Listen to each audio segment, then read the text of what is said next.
آپ لوگ دیکھ رہے ہیں آپ کا فیوریٹ مارننگ شو جس کا نام ہے مسکراتی صبح، اور میں ہوں آپ لوگوں کی ہوسٹ، آپ کی دوست، آپ سب کی فیوریٹ کہکشاں فیصل۔ جی ہاں جناب، مجھے امید ہے آپ لوگ سب خیر خیریت سے ہوں گے، اس طرح مسکرا رہے ہوں گے۔ اللہ پاک آپ سب کو اسی طرح ہنستا مسکراتا رکھے، آمین ثم آمین۔ میری طرف سے، میری پوری ٹیم کی طرف سے آپ سب کو جمعہ بہت بہت مبارک ہو۔ جمعے کا دن ہے، آپ لوگ جب نماز پڑھیں گے تو ہمیں اپنی دعاؤں میں یاد رکھیے گا، کیونکہ دعاؤں سے قسمتیں بدل جاتی ہیں، تقدیریں بدل جاتی ہیں۔ تو اللہ پاک ہم سب کو اپنے امان میں رکھے۔ اور آج جمعے کا دن ہے، جمعے کے حوالے سے آپ کو پتہ ہے کہ ہم ایک ایسا شو ڈیزائن کرتے ہیں جو کہ آپ لوگوں کے دلوں کو چھو جاتا ہے، اور آج بھی ہم بات کریں گے۔ مفتی غیور احمد صاحب ہمارے ساتھ موجود ہیں، ان سے آج ٹاپک ہے تخلیق انسانی کے مقاصد اور عصبیت کا فتنہ۔ اس بارے میں آج ہم پورے شو میں بات کریں گے، تو آئیے بڑھتے ہیں سب سے پہلے مفتی غیور کی طرف۔ السلام علیکم۔ وعلیکم السلام۔ کیسے ہیں مفتی صاحب؟ اسی کے ساتھ ساتھ مفتی صاحب سب سے پہلے میں چاہوں گی کہ آپ جو ہے وہ بات کریں تخلیق انسانی کے بارے میں۔ بہت اچھا ٹاپک ہے آپ کا، اور یہ بڑا ہی وسیع ٹاپک ہے۔ تخلیق انسانی کس طریقے سے ممکن ہوئی اور کس طریقے سے آگے چلی، اور کس طریقے سے اس کے اندر مختلف قسم کے مراحل آتے رہے، اور کس طریقے سے یہ آج تک اپنے عروج کے اوپر اس وقت پہنچ چکی ہے۔ اور عروج جب انسان کا ہوتا ہے اس کے بعد پھر ایک آخری مرحلہ ہوتا ہے جس کو ہم قیامت کہتے ہیں۔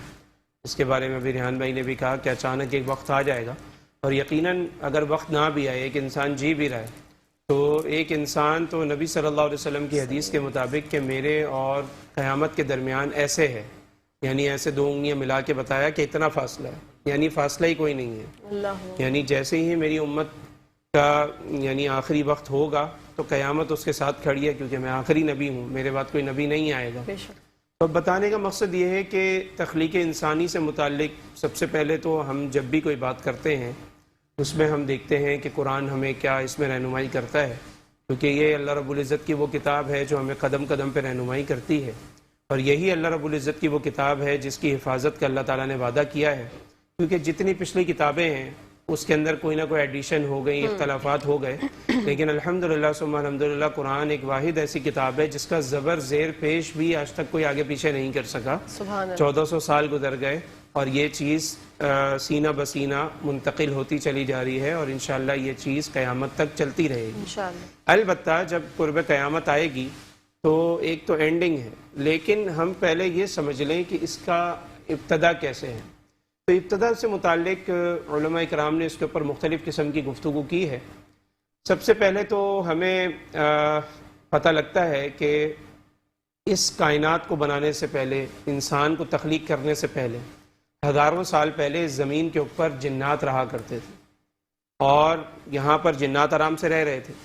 تو اب معاملہ یہ ہوا کہ جنات کے اندر جیسے انسانوں کے اندر نیک لوگ ہیں، کچھ بد لوگ ہیں، جو بد لوگ ہیں ان کو سمجھانے کے لیے نیک لوگ آیا کرتے ہیں، تو اسی طریقے سے اب علماء اکرام کا اختلاف ہے کہ کیا جنات کے اندر بھی انبیاء اکرام کا تصور تھا، ان میں بھی کیا نبی آیا کرتے تھے یا نیک لوگ آیا کرتے تھے؟ تو بعض علماء نے کہا کہ ان کے اندر بھی انبیاء کا تصور تھا، ان میں بھی انبیاء آیا کرتے تھے، لیکن بعض حضرات نے کہا کہ انبیاء تو نہیں آتے تھے، البتہ نیک جو جنات تھے وہ بد جنات کو سمجھاتے تھے کہ بھائی تمہیں آخرت میں اللہ تعالیٰ کو جواب دینا ہے، لہٰذا نیک کام کرو۔ لیکن آپ کو پتہ ہے کہ جب فتنہ زیادہ پھیل گیا تو اللہ رب العزت نے ایک نیک جن تھے جن کا نام یوسف، ہمیں کتابوں کے اندر ملتا ہے، احکام المرجان میں ساری تفصیلات موجود ہیں۔ تو یہ جو نیک جن جو تھے جن کا نام یوسف تھا، جنات نے تنگ آ کے ان کو قتل کر دیا کہ یہ جی ہمیں ہر وقت سمجھاتے رہتے ہیں، لہٰذا جیسے انبیاء کو قتل کیا گیا۔ تو اللہ رب العزت نے اس کے بعد ان کو سبق سکھلانے کا فیصلہ کر لی، اور اللہ رب العزت نے ابلیس جو عزازیل کے نام سے تھے، جو کہ فرشتوں کا اس وقت بڑا ہوتا تھا اور سردار سمجھا جاتا تھا، تو اس کو بلانے کے بعد کہا کہ بھائی نیچے دیکھو کیا ہوا ہے، اور تمہیں جانا ہے، اور جانے کے بعد یہ سب معاملہ تمہیں کرنا ہے۔ اور اس کو 4000 فرشتے دے دیے کہ اس کو اپنے ساتھ لے جاؤ اور جا کر جنات سے بدلہ لو ایک نیک جن کا۔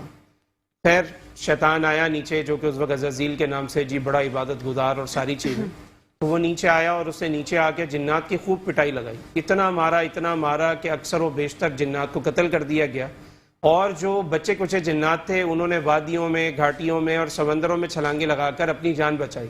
تو علماء اکرام کہتے ہیں کہ آج کے دور میں جو جنات ہیں وہ انہی کی نسلوں سے چلے آ رہے ہیں جو بچے کچے بچ گئے تھے، ورنہ یہ بہت زیادہ تعداد میں ہونے تھے جس کو عزازیل نے جنات فرشتوں کے ساتھ مل کے ختم کیا۔ اب معاملہ یہ ہوا کہ جب عزازیل نے یہ کام کیا تو اس کے اندر ایک میں آ گئی، ایک تکبر آ گیا کہ بھئی میں نے یہ کام کیا۔ اب اللہ رب العزت تو آپ کو پتہ ہے عالم الغیب ہے، سب کے حالات جانتے ہیں، تو اللہ رب العزت نے اس چیز کو دیکھا کہ بھائی یہ تو شکار ہو رہا ہے تکبر کا، تو اللہ رب العزت نے کیا کیا کہ حضرت آدم کا ایک پتلا بنا کے رکھ دیا، ایک پتلا ایک ڈیزائن کیا، اور ڈیزائن کر کے اللہ رب العزت کو ڈیزائن کرنے کی ضرورت نہیں ہے، کیونکہ اللہ تعالیٰ کہہ رہا ہے وَإِذَا قَضَىٰ أَمْرًا فَإِنَّمَا يَقُولُ لَهُ كُن فَيَكُونُ۔ اللہ تعالیٰ کا جو کرنے کا ارادہ ہوتا ہے اللہ تعالیٰ کہتے ہیں ہو جا، وہ چیز ہو جاتی ہے۔ بے شک۔ تو اللہ رب العزت نے اس کو کہا کہ ہو جا، تو وہ چیز ہو گئی۔ اب وہ چیز جب ہوئی تو وہ ایک آئیڈل تھا، ایک پتلا رکھا ہوا تھا، تو بعض روایات میں اس کے بارے میں بتایا کہ وہ 40 دن ایسے وہ پتلا پڑا رہا۔ اب شیطان بھانپ گیا، ظاہر ہے شیطان بڑا ذہین تھا، اس نے پہچان لیا کہ بھائی یہ کچھ ہونے جا رہا ہے، کچھ ایسا نیا ہونے جا رہا ہے جو اس سے پہلے کبھی بھی نہیں ہوا۔ تو شیطان کرتا کیا تھا کہ اس کو پتہ لگ گیا کہ کوئی ایسی مخلوق بن رہی ہے جو میرے اوپر برتری لے کر جائے گی۔ تو علماء اکرام نے لکھا کہ وہ جاتا تھا، جاتے جاتے ادھر ادھر دیکھتا تھا کہ اس کو کوئی نہیں دیکھ رہا، تو وہ جاتے آتے ایسے کر کے لات مار کے چلے آتا تھا اچھا، اس آئیڈل کو، کیونکہ دشمنی پہلے دن سے ہے، اور کبھی کیا کرتا تھا کہ ٹھمکا لگا کے چلے آتا تھا، ایسے باقاعدہ اپنی سائیڈ مار کے جاتا تھا۔ تو علماء کرام نے بولا کہ ڈانس جو لوگ کرتے ہیں، جو ٹھمکے لگاتے ہیں، خالصتاً وہ کام ہے جو شیطان نے پہلے دن کر لیا تھا، یعنی بالکل شیطانی کام ہے جو کہ اس وقت کئی لوگ کرتے ہیں۔ تو بتانے کا مقصد یہ ہے کہ یہ چیز اس طرح چلتی رہی۔ اس کے بعد ظاہر ہے اللہ رب العزت نے اس جو آئیڈل تھا، جو ایک مجسمہ رکھا تھا، اس کے اندر روح پھونک دی، اور وہ حضرت آدم علیہ السلام کی شکل و صورت میں زندہ سلامت جو ہے وہ کھڑے ہو گئے۔ جب کھڑے ہو گئے تو اللہ رب العزت نے ظاہر ہے کہ سب کو بلایا، اور بلانے کے بعد سب کو کہا کہ بھائی آپ جو ہے اس کو سجدہ کرو۔ اب علماء کرام نے کہا کہ اس میں سجدہ واقعتاً سجدہ کرنا تھا یا سجدے سے کیا مراد ہے؟ تو پہلا تو اس میں قول یہ ہے کہ بھائی پہلے امتوں میں ویسے ہی سجدہ جائز تھا، اور وہ دنیا کا معاملہ نہیں ہے، وہ آخرت کا معاملہ ہے، تو واقعتاً سجدے کا ہی کہا جیسے ہم سجدہ کرتے ہیں۔ دوسرے علماء نے کہا کہ اس میں سجدے سے مراد سجدہ نہیں ہے، بلکہ سجدہ سے مراد ہے رسپیکٹ، کہ آپ اس کے سامنے جھک جائیں، اپنی نظریں ایسے کر کے جھکا دیں، یعنی یہ آپ کے انسان بنا دیے، اس کی آپ نے رسپیکٹ کرنی ہے۔ اب ظاہر ہے فسجد الملائکۃ کلھم اجمعون، اللہ تعالیٰ کہہ رہا ہے کہ سب نے سجدہ کیا الا ابلیس، مگر ابلیس نے نہیں کیا۔ اب وہی چیز جو ہے اب اس کی کھل کر سامنے آ رہی ہے۔ اب کہا بھائی تم کیوں نہیں سجدہ کرتے؟ تو اس نے کہا کہ بھائی میں جو ہے وہ خلقتنی من نار وخلقتہ من طین، میں تو آگ سے بنا ہوں اور یہ مٹی سے بنا ہے۔ تو آگ کا تصور ہوتا ہے آگ نیچے سے اوپر جاتی ہے، اس میں علو ہوتا ہے، بلندی ہوتی ہے، اور مٹی جو ہوتی ہے اس میں عاجزی ہوتی ہے، وہ اوپر سے نیچے آتی ہے۔ تو میں ایسی مخلوق کو کیسے سجدہ کروں جو مخلوق جو ہے وہ اوپر سے نیچے آ رہی ہے، یعنی اس میں عاجزی ہے، میرے اندر تو علو ہے۔ اسی چیز کو اللہ رب العزت نے قرآن مجید میں کھول کر بیان کیا۔ لیکن شیطان جہاں پر ایک انسان عقل مندی کرتا ہے تو اس کو دیکھنا چاہیے کہ وہ کس کے سامنے زبان کھول رہا ہے۔ اللہ رب العزت سے وہ بحث کر رہا ہے، اور ایک عام آدمی بھی جانتا ہے کہ آگ جو ہوتی ہے اس کو مٹی بھی بجھا سکتی ہے، بالکل، اور اگر مٹی کو آپ ڈال دیں آگ کے اوپر تو آپ نے دیکھا ہوگا کہ جو ہے آگ بجھ جاتی ہے۔ اب اس میں کوانٹٹی کا فرق ہے کہ کتنی آگ ہوگی تو کتنی مٹی ڈالنی پڑے گی، وہ ایک کامن سینس کی بات ہے۔ بہرحال تو یہ سب چیزیں جب ہوئیں تو اب شیطان کا جو راز ہے، جو اس کے اندر کی میں تھی، وہ سب کے سامنے کھل کے سامنے آ گئی، کیونکہ شیطان نے وہ کام کیا ہوا تھا، وہ سمجھ رہا تھا میں کمانڈر ہوں، میں بڑا ہوں، لیکن اللہ رب العزت نے اس کے اس غرور کو خاک میں ملانا تھا، اور اس کے لیے یہ ساری چیزیں ہوئیں۔ تو جب یہ ساری چیزیں ہو گئیں تو اب شیطان کا آخری حل یہ نکلا کہ شیطان کو یہاں سے بھگا دیا گیا۔ جب شیطان کو یہاں سے بھگا دیا گیا تو اس کے بعد حضرت آدم علیہ السلام وہاں رہتے رہے۔ اب حضرت آدم وہاں رہ رہے ہیں، لیکن شیطان کو یہ چیز پسند نہیں ہے۔ شیطان نے کیا کیا کہ شیطان آیا، اور شیطان نے آنے کے بعد ان کو ورغلایا، اور بعض میں کہ گندم کا دانہ تھا، بعض میں تھا کہ کوئی پھل تھا، جو بھی روایات ہمیں ملتی ہیں کہ اس درخت کے قریب نہیں جانا اللہ رب العزت نے کہا، لیکن انہوں نے وہاں سے وہ پھل کھا لیے۔ اب روایات میں آتا ہے جب انہوں نے کھا لیے تو ان کے جنت کا لباس اتر گیا، جب وہ قرآن مجید میں جیسے فرمایا اور روایات میں، تو پھر وہ لوگ ادھر ادھر حضرت اماں حوا، حضرت جو ہے حضرت آدم، وہ ادھر ادھر جا کر جنت کے پتوں سے اپنے آپ کو ڈھانپا۔ پھر ظاہر ہے جو ہمارے انسانی اعذار ہیں، یعنی پیٹ میں غبار کا اٹھنا، اور اسی طرح واش روم کی حاجت ہونا، اسی طریقے سے عورتوں کے مسائل وہ حضرت حوا کے ساتھ پیش آ گئے جو منتلی ہوتے ہیں، یہ ساری چیزیں ہونے لگی۔ ظاہر ہے وہ ایک انسانی تصور کا معاملہ آ گیا، اور جو انسانی جسم پہ بال آتے ہیں وہ بھی آ گئے، کیونکہ جنتیوں کا تو یہ معاملہ نہیں ہوتا۔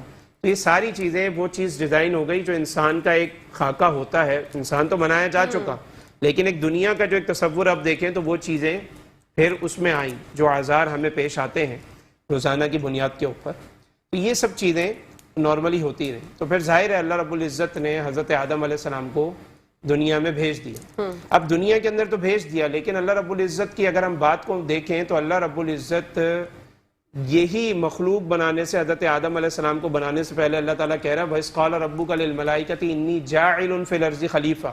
اللہ تعالیٰ نے فرشتوں کو بلانے کے بعد کہا کہ میں جو ہے زمین پر اپنا خلیفہ بنانا چاہتا ہوں. اس وقت تک حضرت آدم تخلیق نہیں ہوئے ہیں. تو فرشتے کہتے ہیں اَتَجْعَلُ فِيهَا مَن يُفْسِدُ فِيهَا وَيَسْفِكُ الدِّمَاءَ، آپ ایسی مخلوق بنا رہے ہیں جو کیا کرے گا، زمین پہ آگے فساد مچائے گا اور خون بہائے گا. اب فرشتوں کو تو یہ سینس نہیں ہوتی. فرشتے تو کیوں، کیا، کیسے، کب، اس سب سینسز سے فرشتوں کو کوئی لینا دینا نہیں ہے. ان کا کام یہ ہے جو اللہ تعالیٰ نے حکم دے دیا اس کی بجا آوری کریں، اس کا حکم بجا لیں. لیکن یہ حکم علماء اکرام سوال کرتے ہیں کہ اس کا اب جواب دیا جائے کہ ان کو کیسے یہ سینس آئی کہ جو زمین پہ جاتا ہے وہ فتنہ پھیلاتا ہے. تو بتایا گیا کہ اسی لیے کیونکہ وہ پہلے انجام دیکھ چکے تھے جن کو زمین میں بسایا تھا کہ انہوں نے فتنہ فساد مچایا اور خون بہایا. تو فرشتوں کو اللہ تعالیٰ نے کہا کہ انی عالم من اللہ ما لا تعلمون، جو میں جانتا ہوں نا وہ تم نہیں جانتے. سبحان اللہ. انسان کو میں پیدا کر رہا ہوں، مجھے پتہ ہے یہ زمین پہ جا کے کیا کرے گا. ہاں ہوں گے کچھ لوگ جو فساد مچائیں گے، ہوں گے لوگ جو خون بہائیں گے، ہوں گے وہ لوگ جو عصبیت کے نام پہ اٹھیں گے، ہوں گے وہ لوگ جو تعصب کے نام پہ اٹھیں گے، ہوں گے وہ لوگ جو قوم پرستی کے نام پہ اٹھیں گے اور لوگوں کی گردنیں کاٹیں گے اپنے مسلمانوں کی، ہوں گے وہ لوگ جو زبان کی بنیاد پہ اٹھیں گے اور لوگوں کی گردنیں کاٹیں گے اور ایک دوسرے کا مال، جائیداد، عزت، آبرو سب کو حلال سمجھ لیں گے. ایسے لوگ ہوں گے. لیکن اللہ رب العزت نے کہا کہ مقصد یہ نہیں ہے. مقصد ان کا زمین کے اندر جانے کا یہ ہے کہ یہ میرے خلیفہ ہیں. اگر آج آپ دیکھیں کہکشاں صاحبہ کہ وزیر اعظم کا کوئی اسسٹنٹ ہو نا تو وہ پیٹ پیچھے وزیر اعظم وہی ہوتا ہے جی. وہ کہتا ہے بھائی میں ہی جو ہے نا منسٹر ہوں، کیا کام ہے مجھے بتاؤ، میں ہوں نا مجھے بتاؤ آپ. تو اللہ رب العزت نے اس انسان کے اوپر اتنی بڑی ذمہ داری ڈالی ہے کہ اللہ رب العزت نے کہا ہے بھائی میرے اسسٹنٹ زمین پہ تم ہوگے. اللہ. اور ہمیں اس چیز کی فکر ہی نہیں ہے، ہم اس چیز کے بارے میں سوچتے ہی نہیں کہ اللہ نے اپنا نائب بنا کے ہمیں دنیا کے اندر بھیجا ہے. بہرحال حضرت آدم علیہ السلام دنیا کے اندر تشریف لے آئے. اب مقاصد کیا تھے؟ دنیا کے اندر آنے کے دو مقاصد ہوتے ہیں، ایک انفرادی ہوتا ہے، ایک اجتماعی ہوتا ہے. انفرادی مقصد یہ ہوتا ہے کہ آپ اپنی ایسی عبادات، اپنے ایسے معاملات کو ترتیب دیں اور مینج کریں جس سے اللہ رب العزت آپ سے حقوق اللہ کی بنیاد کے اوپر خوش رہیں. اور ایک مقصد وہ ہوتا ہے جو اجتماعی ہوتا ہے جس کو ہم حقوق العباد کہتے ہیں کہ آپ ایسے کام کو ترتیب دیں جس کی وجہ سے پوری کائنات، پوری دنیا امن کا گہوارہ بن جائے اور لوگ ایک دوسرے سے بچ کر رہیں، ایک دوسرے کی رسپیکٹ کریں، ایک دوسرے کے مقصد کو، ان کی عزت آبرو کو سمجھنے والے بنیں. تو انفرادی طور پہ جو اللہ رب العزت نے تصور دیا وہ قرآن مجید میں یہ ہے کہ وَمَا خَلَقْتُ الْجِنَّ وَالْإِنسَ إِلَّا لِيَعْبُدُونَ. اللہ رب العزت کہتا ہے کہ ہم نے جنات اور انسان کو جو پیدا کیا وہ اپنی عبادت کے لیے پیدا کیا ہے. تو اب انسان یہ اب ذہن میں آتا ہے کہ اگر عبادت کے لیے پیدا کیا تو کیا کریں، کوئی اور کام نہ کریں، صرف عبادت ہی کرتے رہیں. تو عبادت کے اندر چیزیں کتنی آ گئیں. عبادت کے اندر اللہ رب العزت کو جب ہم نے معبود کہہ دیا تو ہر وہ چیز ہمارے اوپر حرام ہو گئی جو اللہ نے منع کی، بے شک. اور ہر چیز وہ ہمارے لیے حلال ہو گئی اور جائز ہو گئی جس کو اللہ نے کرنے کا حکم دیا. تو اب اس عبادت کے تصور کو اور مفہوم کو سمجھنے کی ضرورت ہے. تو انفرادی طور پہ عبادت کا تصور وہی ہے کہ ایک انسان نماز پڑھے یا پرے کرے، جیسا کہ پہلی امتوں میں اس طرح نماز کا تصور نہیں تھا.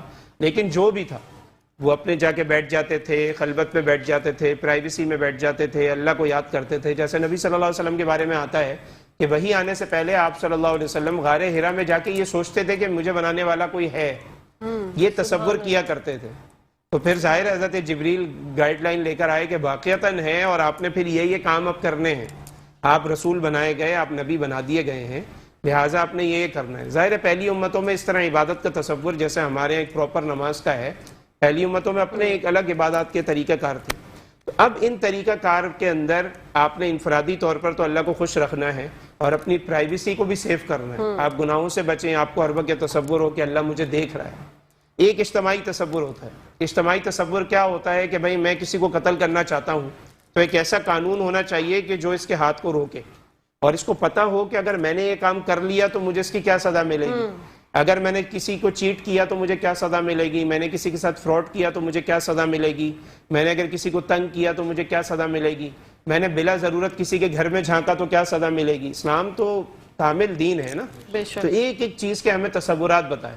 تو حضرت آدم علیہ السلام نے بھی ظاہر ہے کہ ریاست کو قائم کیا, دنیا کے اندر مخلوقات کو آباد کیا, خود مخلوق پیدا کرنے کے ایک بہت بڑا ایک ذریعہ بنے.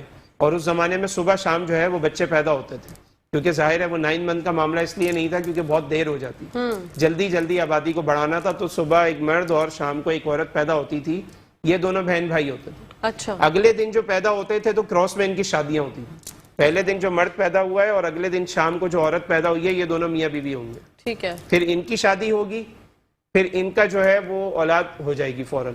اس طریقے سے بہت اسپیڈ کے ساتھ جو ہے تخلیق انسانی جو ہے اس کا ایک عروج ہوا. لیکن ظاہر ہے کہ یعنی آپ سمجھیں کہ اس وقت جب ایک جرم ایک ترتیب دیا جاتا ہے نا, ایک تصور آتا ہے, تو ظاہر ہے اس کے لیے پھر قانون منع کرتے ہیں. اس کے لیے قانون کیا ہے, کرنا کیا ہے. تو پہلا قتل آپ کو پتا ہے کہ حضرت حابیل کا ہوا اور قابیل نے قتل کیا. تو اب یہ اسلام کے اندر پہلا تصور ہو رہا ہے جرائم کا. ایک جرم جو ہے ایک تخلیق ہو رہا ہے کہ ایک بھائی جو ہے دوسرے بھائی کو ایک عورت کے چکر میں قتل کر رہا ہے. اللہ. اس کا کہنا یہ ہے کہ میں اس لڑکی سے شادی کروں گا. حضرت حابیل کا کہنا یہ ہے کہ بھائی یہ تو شام کو تمہارے ساتھ پیدا ہوئی ہے, یہ تو تمہاری سگی بہن ہے, اوہ اللہ. تم اس سے کیسے شادی کر سکتے ہو. شادی تو میری ہوگی کیونکہ کراس یہاں سے میرا آ رہا ہے. تو ظاہر ہے کہ اس کے اندر جب یہ چیزیں ہوئیں تو میں نے آپ کو قربانی کے متعلق بھی بتایا تھا کہ حضرت آدم نے کہا بھائی جا کے اللہ سے فیصلہ کروا لو. پہاڑ پہ چلے گئے تو حضرت حابیل کی قربانی آ گئی اور قبول ہو گئی, اور قابیل کی قبول نہیں. بہرحال پھر اس کے بعد کیا ہوا کہ حضرت حابیل کو کہا قابیل نے کہ بھائی میں تمہیں قتل کروں گا. تو قرآن مجید کہتا ہے کہ حابیل نے کہا کہ اگر آپ مجھے قتل کریں گے تو بھائی آپ کی مرضی ہے, میں آپ کے اقدام نہیں کروں گا, میں اللہ تعالیٰ کو جواب دے ہوں, میں آپ پہ ظلم نہیں کروں گا. بہرحال قتل کر دیا گیا. اب اسلام میں پہلا قتل ہو رہا ہے, دنیا کے اندر ایک پہلا قتل ہو رہا ہے. اب اس کے بعد وہ خود بندہ پریشان ہے کہ میں اس کو کیا کروں. تو قرآن کہتا ہے کہ کوا آ رہا ہے, کوا آ کے جو ہے اپنے دوسرے مردہ کوے کو جو ہے وہ دفنا رہا ہے, زمین کھود رہا ہے, مٹی ہٹا رہا ہے, اس کو ایسے کر کے لے کر آ رہا ہے, مٹی اوپر رکھ رہا ہے. پھر وہ خود پریشان ہو رہے ہیں کہ اوہو مجھے, میں اتنا میری عقل ماری گئی کہ مجھے اب جو ہے سبق کون دے رہا ہے, ایک کوا دے رہا ہے. بالکل. فبعث اللہ غرابا یبحث فی الارض لیواری سوءۃ اخیہ. یہ پورا قصہ جو ہے ہمیں قرآن مجید کے اندر ملتا ہے. تو اب دیکھیں جب جرائم ہونے لگے تو پھر اس کے ساتھ ساتھ قانون بننے لگے کہ کس طرح چلا جائے گا, کس طرح ایک سوسائٹی سیو ہو جائے.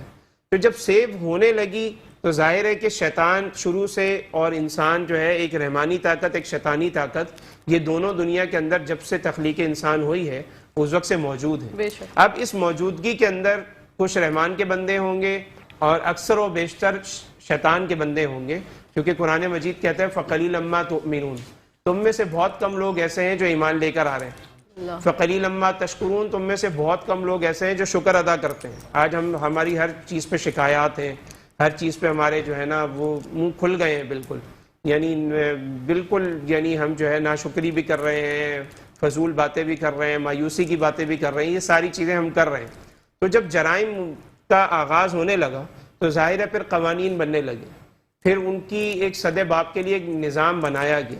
تو تخلیقی انسانی کے تصور کے اندر یہ چیز ایڈ ہے کہ آپ نے کرنا کیا ہے, یعنی آپ کے مقاصد کیا ہیں. یعنی آپ کے مقاصد ایک انفرادی ہوں گے, آپ کی پرسنل عبادات, ایک آپ کے اجتماعی مقاصد ہوں گے. پھر اس اجتماعی مقاصد کے اندر یہ ہوگا کہ پوری زمین جو ہے اس کے اوپر اللہ رب العزت کا نظام ہونا چاہیے. یعنی جب اللہ رب العزت نے ایک زمین بنائی ہے تو اس کے اوپر قانون بھی اللہ رب العزت کا چلے گا. اور اس کے لیے تمہیں تخلیق کیا گیا ہے کہ جو لوگ گمراہ ہو رہے ہیں ان کو جا کے سمجھاؤ, اور جو لوگ ٹیڑھے ہو رہے ہیں اور بات نہیں مان رہے اور ان لوگوں تک بھی بات پہنچانے نہیں دے رہے جو سمجھنا چاہتے ہیں, تو ایسے لوگ پھر کینسر کے ایک پھوڑے کی طرح ہیں جن کو کاٹنا ضروری ہوگا. یعنی ایک جسم کے اندر آپ علاج کرنا چاہ رہے ہیں لیکن ایک ایسی چیز درمیان میں آ گئی جو آپ کو اندر نہیں جانے دے رہی, جسم کے دوسرے حصوں میں دوا کو نہیں پہنچنے دے رہی. تو اب اس کا کیا تصور ہوگا, یا تو ٹانگ کاٹنی پڑے گی یا آپریشن کر کے اس کو ریموو کرنا پڑے گا اس چیز کو جو فتنہ پھیلا رہی ہے. تو جو لوگ فتنے کا باعث بنے, جو لوگ ٹیڑھے ہوئے, جن لوگوں نے تلواریں اٹھائیں, تو پھر نبی صلی اللہ علیہ وسلم کو اور انبیاء اکرام کو اس سے پہلے بھی یہ تصور دیا گیا کہ اب ان کے خلاف جہاد کرو, آپ بھی ان کے خلاف لڑو, کیونکہ جب تک یہ دیوار آپ نہیں ہٹاؤ گے اس وقت تک آپ ان لوگوں تک اس خون کی روانی کو، اس حق کی دعوت کو نہیں پہنچا سکتے جو دعوت لے کر انبیاء اکرام مسلسل چلے آ رہے ہیں۔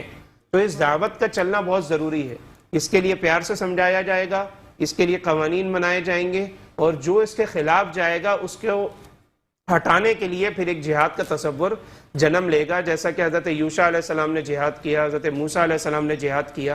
یعنی تصورات آپ پیچھے دیکھیں تو کئی انبیاء کے تصورات اس میں موجود ہیں جس میں وقتی طور پر ان کو اجازت دی گئی، لیکن نبی صلی اللہ علیہ وسلم کے دور کے اندر سیاست کو ایک باقاعدہ طور پر ایک لازم حصہ قرار دیا گیا کہ آپ نے سیاست کرنی ہے، اور سیاست ظاہر ہے انبیاء اکرام کا کام ہے، نبی اکرم صلی اللہ علیہ وسلم نے فرمایا۔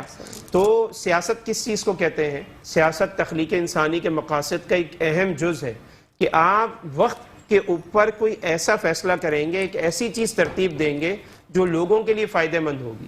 اب وہ چیز قوانین کے ذریعے ہو، وہ چیز پیار محبت سے سمجھانے کے ذریعے ہو، وہ چیز کسی کو فائنینشل سپورٹ کرنے کے ذریعے ہو، یا وہ چیز جہاد کے ذریعے ہو، تو یہ ساری چیزیں ایک تخلیق انسانی کے تصور کے تحت آتی ہیں جس کا ہونا بہت ضروری ہے، اور اس کے بغیر نظام نہیں چل سکتا۔ سبحان اللہ، بہت ہی خوبصورتی سے مفتی صاحب آپ نے یہ سب بیان کیا، اور میری تو روح کانپ گئی کہ ہم لوگوں کو کس مقصد کے لیے دنیا میں بھیجا گیا تھا اور ہم لوگ کن مقاصد میں مشغول ہو گئے ہیں۔ اور میں چاہوں گی اب عصبیت پہ بات کرتے ہیں۔ عصبیت کسے کہتے ہیں مفتی صاحب؟ دیکھیں، اس میں ہمارے نبی صلی اللہ علیہ وسلم جب دنیا میں تشریف لائے نا، تو یہی تو سب کچھ ہو رہا تھا یہاں۔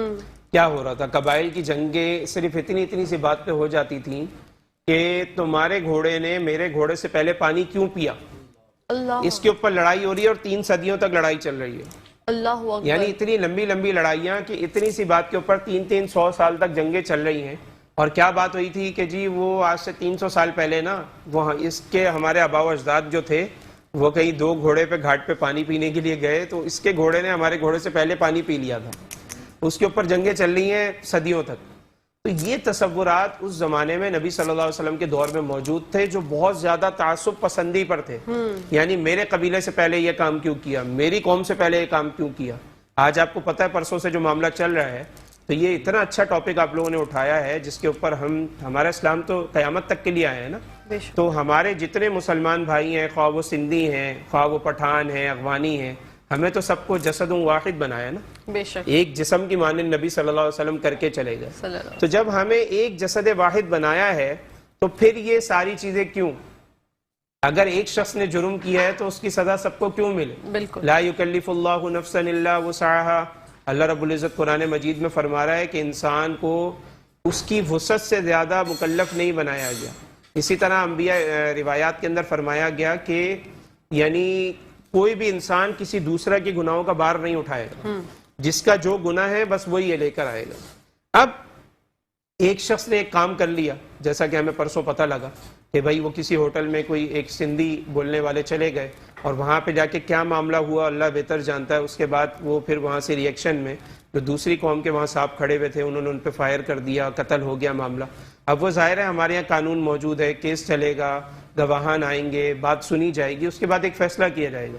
لیکن ایک شخص کی وجہ سے سب کو اس کا قصوروار ٹھہرانا اور اس کی بنیاد کے اوپر یہ چیزیں کرنا، تو یہ اللہ کے واسطے نہ ہمارا ملک اس چیز کی اجازت دیتا ہے، نہ ہمارا وطن اس چیز کا متحمل ہے، اور نہ ہی ہماری شریعت اس حوالے سے ہمیں کوئی تصور دے رہی ہے۔ بلکہ شریعت کیا تصور دے رہی ہے، اس پہ ہم بات کر رہے ہیں کہ صدیوں تک جو لڑائیاں چل رہی ہیں اور جہالت اتنی عام ہے کہ ذرا سی بات پہ قتل کریے جا رہے ہیں، اور لوگ زیادہ شادیاں اس لیے کر رہے ہیں کہ بھائی ہماری اولادیں زیادہ ہوں گی اور جنگوں میں ہمارے دستے بازو بنیں گے، اور کوئی مقصد نہیں ہے اللہ کہ بھائی ان کو ایجوکیشن دیں گے، یہ یوں کریں گے یا ہمیں کما کے کھلائیں گے، کچھ بھی نہیں۔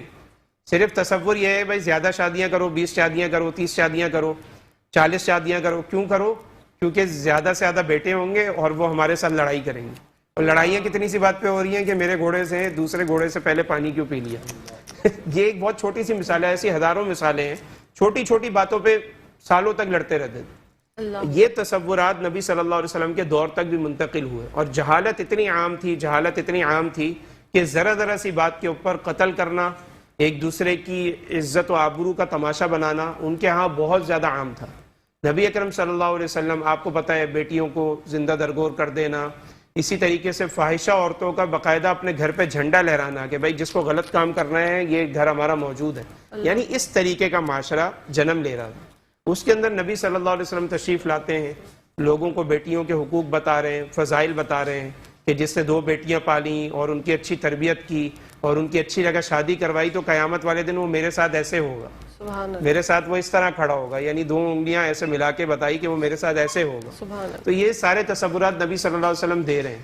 پھر نبی صلی اللہ علیہ وسلم یہ تصور بھی دے رہے ہیں کہ تم سب آپس میں اللہ تعالیٰ کا کنبہ ہو، الخلق عیال اللہ، تم سب اللہ تعالیٰ کا خاندان ہو، یعنی کوئی کافر ہے یا مسلمان ایک دوسرے کی رسپیکٹ کرنا سیکھو۔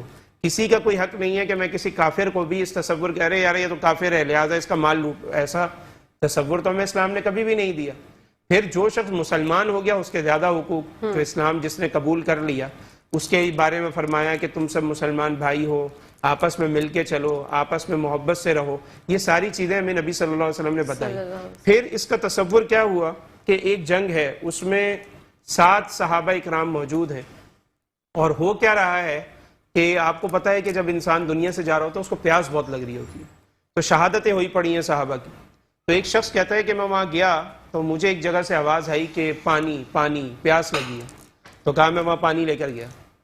تو جیسے کہتے ہیں میں وہاں پانی لے کے گیا تو دوسری طرف سے بھی آواز آئی پانی پانی، کیونکہ وہ بھی شہید ہو رہے تھے۔ تو انہوں نے کہا کہ مجھے نہیں، ان کو پلا دو۔ یہ وہی لوگ ہیں جو ذرا ذرا سی بات پہ قتل کر دیتے تھے، کہہ رہے مجھے نہیں، ان کو پلاؤ۔ وہاں پہنچے تو تیسری جگہ سے آواز آئی پانی پانی، پانی پلاؤ، پیاس لگی ہے۔ ایک انسان کو امید ہوتی ہے کہ شاید میں اس وجہ سے صحیح ہو جاؤں کہ مجھے پانی پیوں گا تو سانس بحال ہو جائے گی۔ تو دوسرے صحابی نے کہا کہ مجھے نہیں، ان کو پلاؤ۔ اس طریقے سے کیا ہوا، وہ تیسرے کے پاس پہنچے، چوتھے کی آواز آئی، تیسرے نے کہا وہاں جاؤ، چوتھے کے پاس، اس طرح جاتے جاتے 7 صحابہ تک وہ گئے، اور ہر بندہ یہ کہتا رہا مجھے نہیں، اپنے میرے بھائی کو پلا دو، میرے بھائی کو پلا دو۔ جب 7ویں کے پاس گئے وہ شہید ہو گئے۔ یہ بھاگ کے آئے کہ ارے بھائی یہ تو شہید ہو گئے، چھٹے کو پلا دوں، ادھر آئے وہ بھی شہید، پیچھے آئے وہ بھی شہید، پیچھے آئے وہ بھی شہید، پیچھے آئے وہ بھی شہید، پیچھے آئے، یعنی ایک پانی کے چکر میں کہ میرا بھائی مجھ سے پہلے پانی پی لے، 7 صحابہ اکرام شہید ہو گئے، اور کسی ایک نے بھی دنیا سے جاتے وقت ایک گھونٹ پانی نہیں پیا۔ یہ تصور پھر ہمیں اسلام نے دیا، ایسا تصور دیا کہ صحابہ اکرام کے دور کے اندر سالن جو ہے، نبی صلی اللہ علیہ وسلم فرمایا جب تم سالن بناؤ تو اس کو تھوڑا لمبا کر لیا کرو، تھوڑا سا پانی زیادہ ڈالا کرو تاکہ آس پاس والوں کو بھی کچھ فائدہ ہو سکے۔ یہ ساری چیزیں ہمارے نبی ہمیں تعلیمات کر رہے ہیں۔ سبحان اللہ۔ ہوتا کیا ہے کہ ایک جو ہے وہ سالن کی پلیٹ جو ہے چلی ہے صحابہ اکرام کے گھر سے، جی برابر میں دے کر آ جاؤ۔ جس کے ہاتھ بھجوائی وہ گھر کا فرد نہیں تھا، انہوں نے اب یہ ہوا کہ بھی پڑوس سے آئی ہوگی، ان کو پتہ لگا جی برابر میں بھوکے ہیں میرا بھائی، تو کیا کیا، وہی کھانے کی جو برتن تھا وہ برابر میں چلا گیا۔ پھر کسی کو خبر ملی کہ بھائی جو ہمارا وہاں پہ پڑوسی آگے والا ہے نا، کچھ گھر رہتا ہے، بعد رہتا ہے، وہ بھوکا ہے، وہاں چلے گئی، چوتھے گھر میں چلے گئی، اس نے 5ویں گھر خیال کر کے بھجوا دی، اس نے 6ٹھے گھر بھجوا دی، 6ٹھے گھر سے گھومتے ہوئے اسی گھر میں آ گئی جہاں سے چلی دی۔ یہ تصورات ہمیں پھر ہمارے نبی نے دی، اور اس کے بعد ایسا نظام قائم ہوا کہ صحابہ اکرام ایک دوسرے کے لیے جانے دینے والے اور اثار کرنے والے اور قربانی دینے والے بن گئے۔ سبحان اللہ۔ مفتی صاحب آگے آ کے کنٹینیو کرتے ہیں بات کو، بریک کا ٹائم ہو گیا، ناظرین کہی جائے گا میں دیکھتے رہیے مسکراتی صبح ہمارے ساتھ مسکراتے۔ مفتی صاحب میں آپ سے عصبیت کے حوالے سے بات کرتے ہیں، بنیادی طور پر عصبیت کہتے کسے ہیں؟ بہت اچھا سوال ہے کہ بنیادی طور پر عصبیت کیسے کہتے ہیں۔ اصل میں عصبہ جو ہے وہ پٹھے کو بولا جاتا ہے، تو اس سے مراد جو ہے وہ عربی زبان کے اندر، یعنی ہم دیکھتے ہیں کہ جو باپ کے رشتہ دار ہوتے ہیں ان کو عصبہ کہا جاتا ہے، یعنی ہماری جو نسل چلتی ہے وہ باپ سے ایک تصور کے جی وہاں سے رشتہ داری اور ساری چیزیں۔ اب اس بنیاد کی بنا کے اوپر ایک عصبیت جو ہے وہ ایک پیدا ہوتی ہے، یعنی عصبیت کا معاملہ کیا ہوتا ہے کہ جی میرے باپ کا قبیلہ، اس کی زبان، اس کی نسل، یہ چیزیں بنیادی طور پر اگر ان سے محبت ہو تو غلط نہیں ہے۔ ظاہر ہے کہ انسان کو بائی نیچر اپنے زبان سے، اپنے کلچر سے، اپنے علاقے سے محبت ہوتی ہے، وہ غلط نہیں، بالکل۔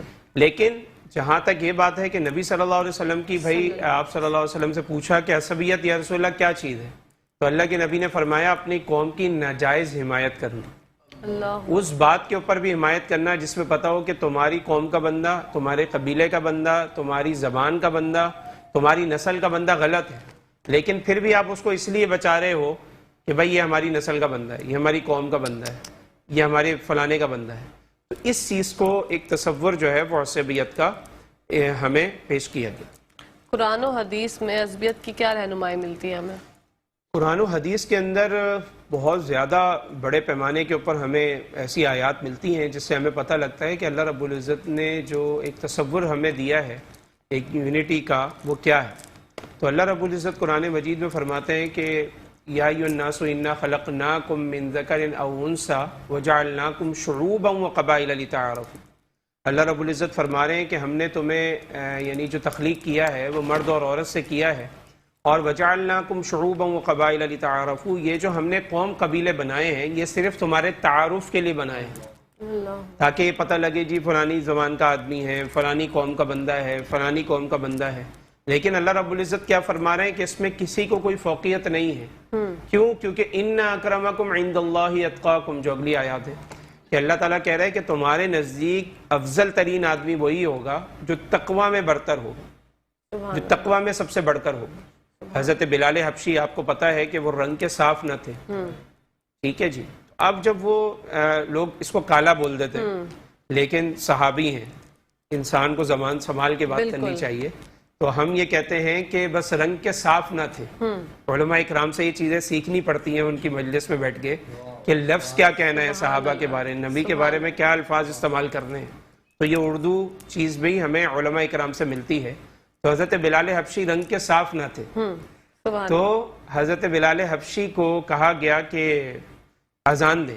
تو جب اذان دی تو ظاہر ہے کہ جو قریش مکہ جو تھے وہ اس وقت تک اسلام لے کر نہیں آئے تھے، بہت سارے لوگ. تو وہاں یہ باتیں چلیں کہ ارے بھائی یہ تو غیر قوم کا آدمی اور ہمارے کلچر کا آدمی بھی نہیں ہے، رنگ کا آدمی بھی نہیں ہے، فلانا بھی نہیں ہے. تو یہ چیزیں اٹھنے لگی.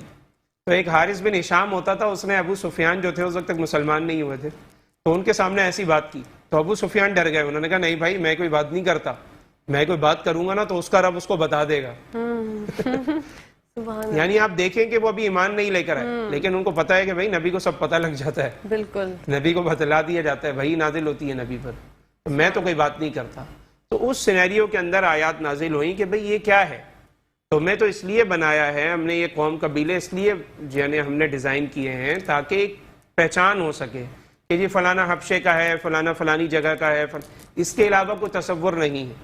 تصور صرف یہ ہے کہ ان اکرمکم عند اللہ اتقاکم، تمہارے اللہ تعالیٰ کے نزدیک سب سے زیادہ علم فضل والا اور اللہ تعالیٰ کے نزدیک سب سے زیادہ رسپیکٹڈ آدمی وہ ہے جو تقوی میں سب سے زیادہ ہے، جو سب سے زیادہ نیک ہے.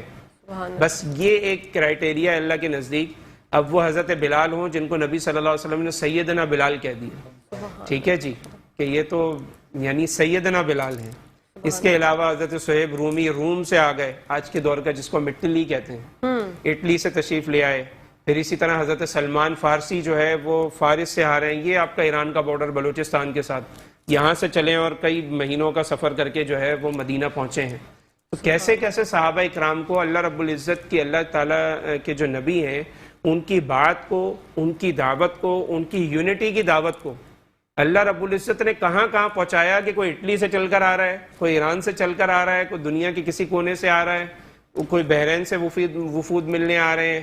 کوئی یہ بحرین جو ہے یہ آپ کو پتہ ہے، یہ آپ کے پیچھے بلوچستان کے جو پٹی ہے اس کے پیچھے بحرین ہے، آپ کا دبئی ہے. یعنی آپ یہ سمجھ لیں کہ پاکستان کے تقریباً 7 ملے ہوئے ممالک اور وہاں کے شہر جا رہے ہیں، کہاں؟ مدینہ جا رہے ہیں اللہ کے نبی کی زیارت کرنے. تو یہ سب کیا تھا؟ سندھ سے قافلے گئے، جیسا کہ ہمیں موطا امام مالک کی روایات سے پتہ لگتا ہے کہ سندھ سے لوگ آئے، حضرت امی عائشہ کی روایت سے. بتلانے کا مقصد یہ ہے کہ پوری دنیا سمٹ کر ایک شخص کے قدموں میں جا رہی ہے. کیا مقصد ہے؟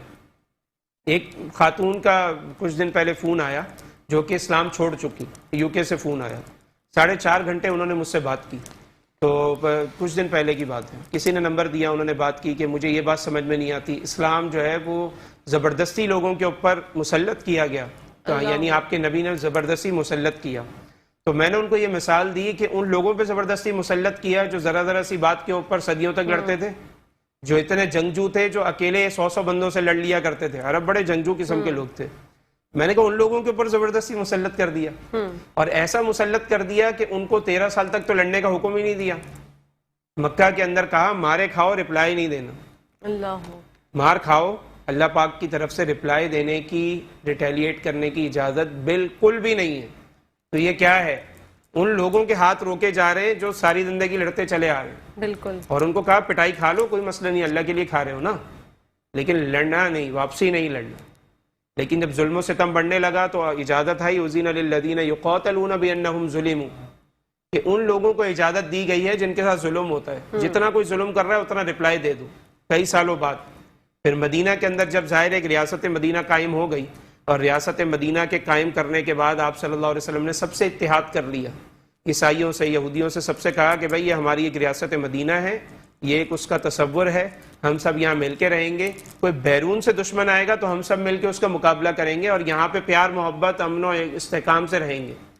اللہ کے نبی کو کیا ضرورت تھی؟ اللہ کے نبی کے ساتھ تو سارے وعدے اللہ تعالیٰ کر چکا تھا کہ اسلام غالب آئے گا، جتنے سابقہ مذاہب ہیں اب وہ غالب نہیں آ سکتے، کیونکہ وہ اپنی اصل چھوڑ چکے ہیں، اپنی ہدایات کو چھوڑ چکے ہیں، جو ان کی بیسک باتیں تھیں ان کو وہ پسے پش ڈال چکے ہیں۔ اب قرآن سے سیکھیں، آپ سے سیکھیں۔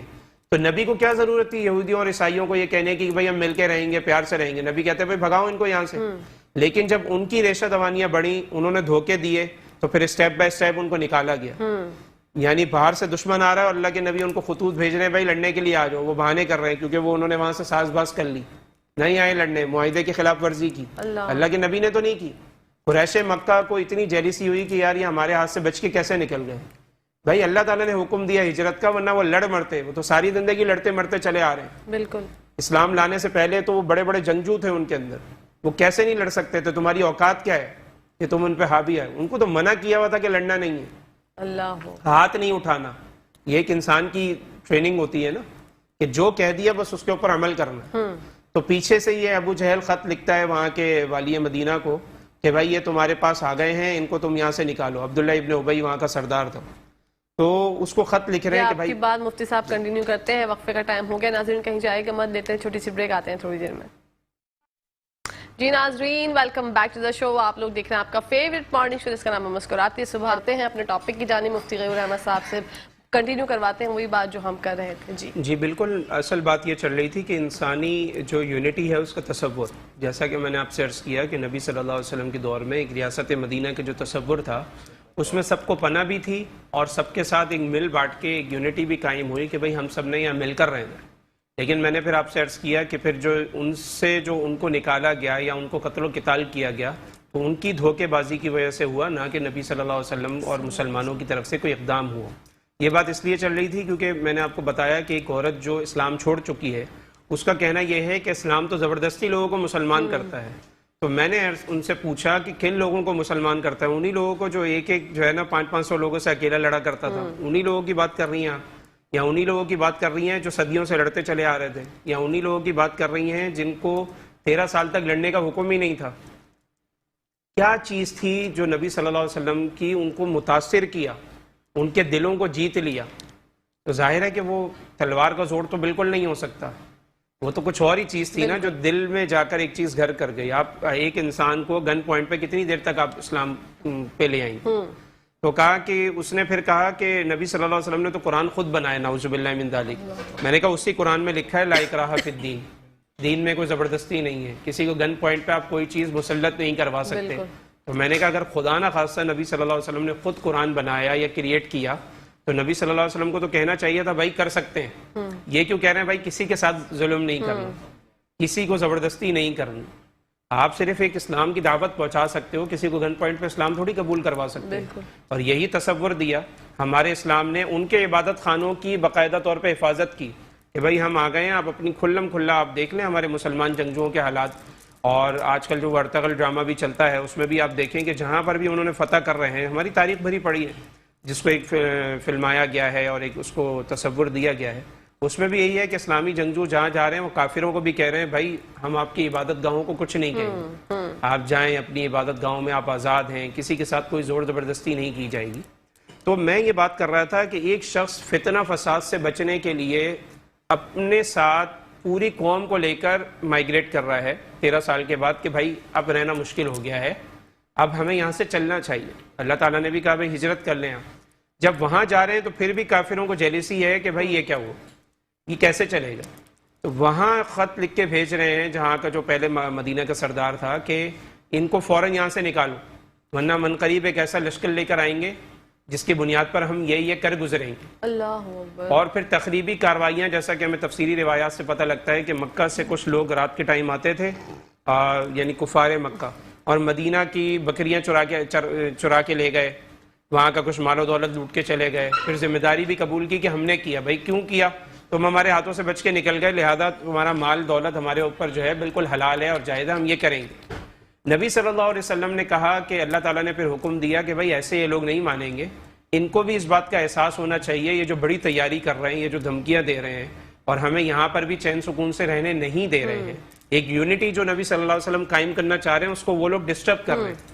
تو نبی صلی اللہ علیہ وسلم نے پھر یہ اسٹریٹجی بنائی کہ ابو سفیان کا جو لشکر آ رہا ہے، جس کا مقصد یہ تھا کہ اس دفعہ جتنی تجارت ہوگی شام کے رستے سے جب وہ آ رہا تھا، سیریا جسے ہم کہتے ہیں، تو وہ جتنا لشکر آ رہا ہے اب جو اس کے پیسے جتنے ہوں گے وہ سب اسلام کے خلاف یوز ہوں گے۔ ہم ایک ایسی اسٹریٹجی بنائیں گے کہ جو لوگ ہم سے بچ کے نکل گئے ہیں ہم ان کو مدینہ میں بھی سکون سے رہنے نہیں دیں گے۔ تو نبی صلی اللہ علیہ وسلم نے اسٹریٹجی بنائی کہ ان کے اس مال کو جو ہے وہ لے لیا جائے تاکہ ان کو اس بات کا احساس ہو کہ تخریبی کارروائیاں کرنا، ہمارے مدینہ میں آ کے کارروائیاں کرنا، یہاں کے لوگوں کو دھمکانا کہ ان لوگوں کو نکال دو، اور اسلام کے خلاف فنڈ ریزنگ کرنا، ان کو اس بات کا احساس ہو کہ یہ غلط ہے، مسلمان بھی کچھ کر سکتے ہیں۔ ہم نے 13 سال تمہارے ظلم و ستم برداشت کیے، تمہارے ظلم و ستم سہنے کے بعد ہم وہاں سے آ گئے، ہم ابھی بھی تم سے پراپر جنگ نہیں چاہتے، اور ہم جہاں آئے ہیں ہم نے وہاں یونٹی قائم کر کے دکھائی ہے، مسلمان تو مسلمان یہودی اور عیسائیوں سے بھی کر کے دکھایا ہے، ایک تصور آپ کو قائم کر کے دکھایا ہے، لہٰذا تنگ نہ کرو۔ لیکن جب وہاں سے معاملات نہیں چلے تو ابو سفیان کے لشکر کی یہ ایک طاق کے اندر مسلمان گئے اور بدر کے مقام پہ جا کر اس کے رستے میں بیٹھ گئے۔ ابو سفیان کو اطلاع مل گئی کہ بھائی ایسا مسلمان وہاں موجود ہیں۔ ابو سفیان جو ہے سمندر کے پچھلے رستے سے چلا گیا، سیف سائڈ سے چلے گئے، اور ابو جہل کو پیغام بھجوا دیا کہ بھائی تم یہاں آ جاؤ ہماری حفاظت کے لیے۔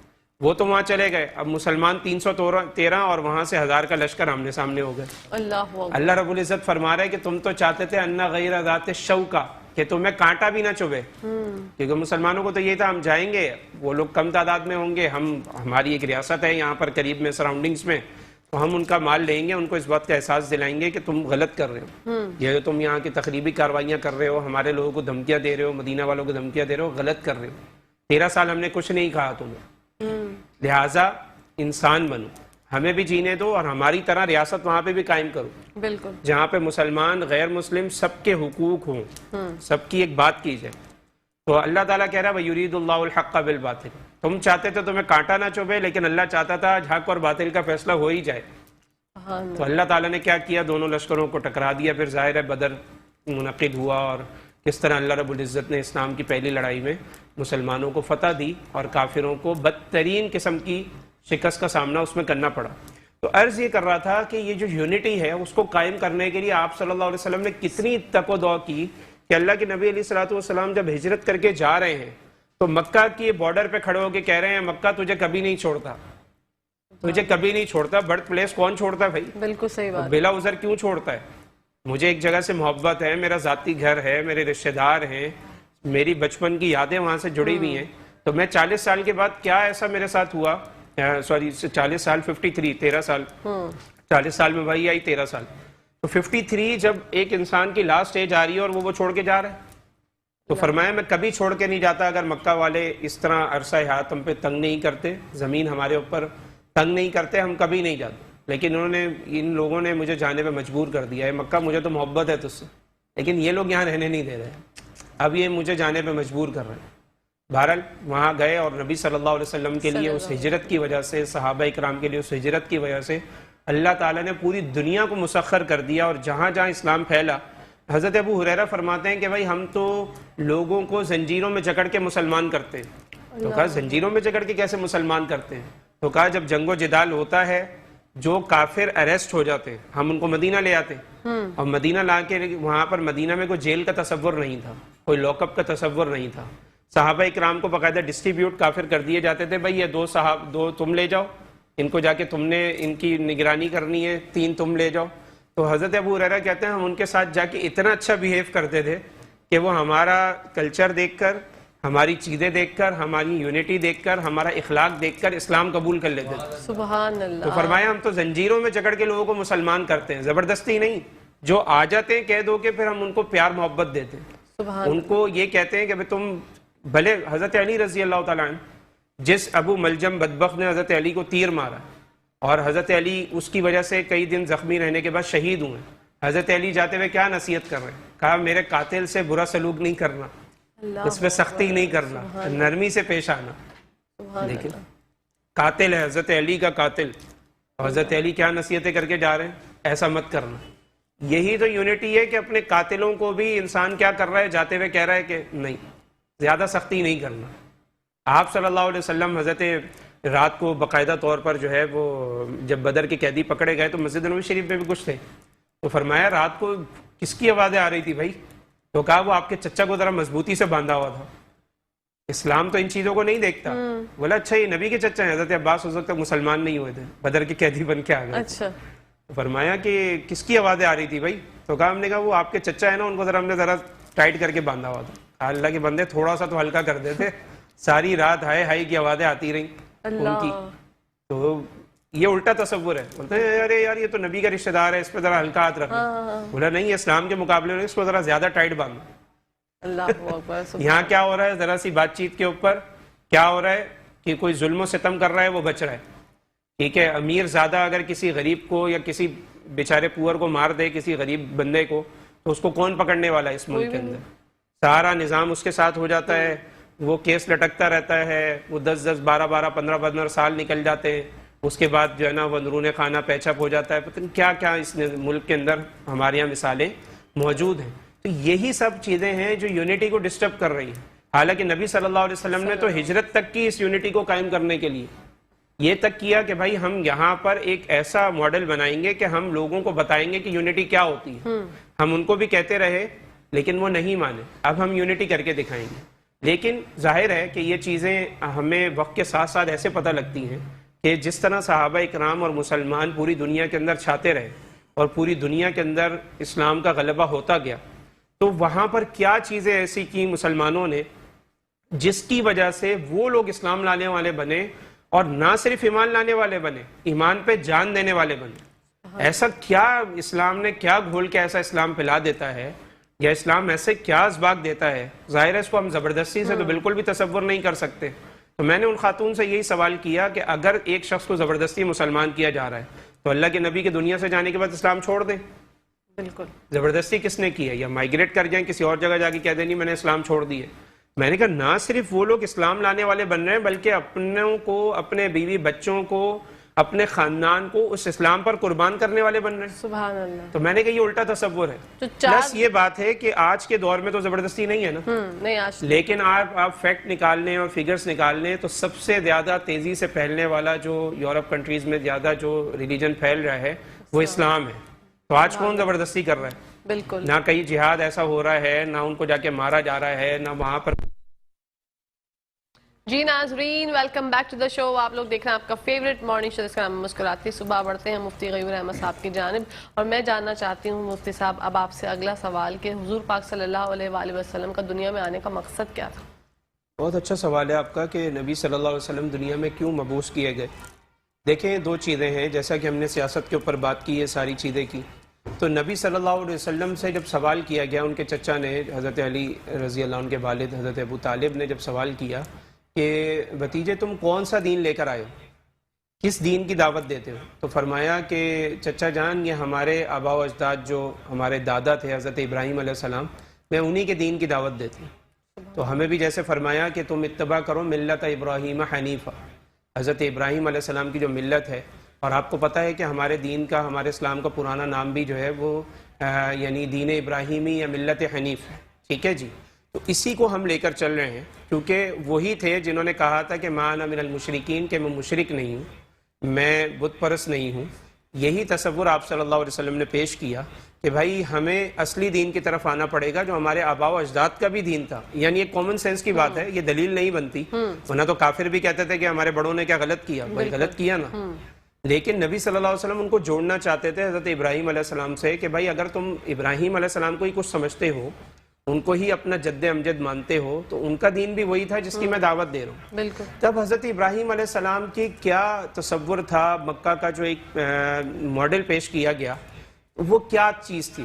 سب سے پہلے حضرت ابراہیم علیہ السلام نے دعا کی وہاں کے رہنے والوں کے لیے، رب اجعل ھذا البلد آمن، یعنی فرمایا کہ اے اللہ اس جگہ پر جہاں پہ ہم نے رہائش اختیار کی ہے اس جگہ کو امن کا گہوارہ بنا دو. آمین. کیونکہ امن کا جو گہوارہ ہوتی ہے جگہ، وہاں پر ہر چیز کھل جاتی ہے. جو امن کا گہوارہ نہیں ہوتا وہاں پر ہر چیز بند ہوتی چلی جاتی ہے. اور فرمایا ورزق اہلہ، اور یہاں پہ رہنے والوں کی جو ہے وہ معیشت کو، ان کی اکانومی کو بھی آپ کیا کریں، مضبوط کر دیں. بتانے کا مطلب یہ ہے کہ یہ جینے کے دو مقاصد ایسے ہیں کہ جس کے اوپر ایک پوری بلڈنگ کھڑی ہوئی ہے کہ ایک امن ہوگا، جس ملک کے اندر امن ہوتا ہے وہاں کی اکانومی آٹومیٹکلی مضبوط ہوتی ہے. انویسٹر آتے ہیں، وفود آتے ہیں، وزٹ کرتے ہیں، وہ انویسٹ کر کے ساری چیزیں آپ کے سامنے ہیں. لیکن ہمارے ملک کے اندر کیا ہے کہ عصبیت کی بنیاد کے اوپر، مسلک کی بنیاد اور فرقہ واریت اور فلاں فلاں ہمارے یہاں دسیوں قسم کے مسائل ہیں، جس کی وجہ سے ہم جب تک اسٹیبل نہیں ہوں گے اس وقت تک کس طریقے سے نظام چلے گا. تو یہ تو ہو گئی ایک وہ چیز جو ہمارے ریلیٹڈ ہے، یعنی بیسیکلی جس کو ہم یہ کہتے ہیں کہ انسانیت کے ناطے. دوسری چیز ہے جس کو ہم روحانیت کے ناطے کہتے ہیں کہ انبیاء کا دنیا میں آنے کا مقصد کیا تھا. تو نبی صلی اللہ علیہ وسلم کا جو دنیا میں آنے کا مقصد بیان ہوا وہ بیان ہوا کہ یتلو علیہم آیاتی، کہ نبی صلی اللہ علیہ وسلم اس لیے تشریف لائے ہیں کہ قرآن مجید کی آیات تلاوت کر کے سنائیں. وَيُعَلِّمُهُمُ الْكِتَابَ، اور کتاب کا علم دیں. آپ کو پتہ ہے کتاب کے اندر طہارت کا علم آ گیا، اور جو دین کے ڈیٹیل سے جو مسائل ہیں جو قرآن سے ہی استنباط کیے گئے ہیں، قرآن سے ہی اس کا تصور لیا گیا، اس کو ڈیٹیل سے نبی صلی اللہ علیہ وسلم نے بیان کیا. اور والحکمت، اور حکمت بصیرت کی باتیں، دانائی کی باتیں، دنیا میں رہنے کے اصول، اس کے طریقے، سیاست، جہاد، تبلیغ، اسی طریقے سے شادیاں، یعنی ایک پورا ایک تصور، جو جینے کا تصور ایک بندے کی پیدائش سے لے کے موت تک کا، وہ پورا تصور ایک اسلام کے تھرو آپ کو مل گیا. مثلا اسلام سے پہلے کپڑوں کا کیا تصور تھا؟ ننگے لوگ جو ہے وہ خانہ کعبہ کا طواف کیا کرتے تھے، سیاح کپڑے اتارنے کو کوئی عار نہیں سمجھا کرتے تھے. اتنی عجیب و غریب چیزیں ہمیں مکہ کے اندر ملتی ہیں کہ وہ کہتے تھے ہم بائی نیچر جس طرح پیدا ہوا ہم اس طرح طواف کریں گے.